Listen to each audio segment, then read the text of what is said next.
It's the annual bike ride to support wounded warriors. President George W. Bush riding across Texas with a band of American heroes to shine a spotlight on their bravery and sacrifice. And Dr. Marc Siegel is riding with the president, and he joins us now live from Crawford, Texas. Hey, Doc. Hi, Patty Ann. Day one of the ride is now in the books. And I can report as well, nobody got hurt. We're out on the trails, a little bit wet, but it's really a terrific experience with a former commander-in-chief. I spoke to him this morning about his book 41, his relationship with his father, and how he learned to never give up. I went to kiss my dad goodbye. I was convinced that he was going to pass on. Took my little girls there and Laura, and about 5 months later, he is jumping out of a helicopter at the age of 90. So the will to live is very important for your health. And obviously you got to make good choices in life.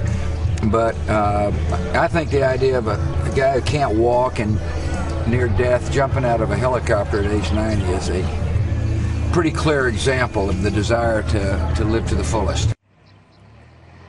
The theme this year is the invisible wounds of war, post-traumatic stress, traumatic brain injury. And one of the vets actually told me that she didn't feel that she deserved to be considered wounded. Another vet talked to me about the role of post-traumatic stress in his life.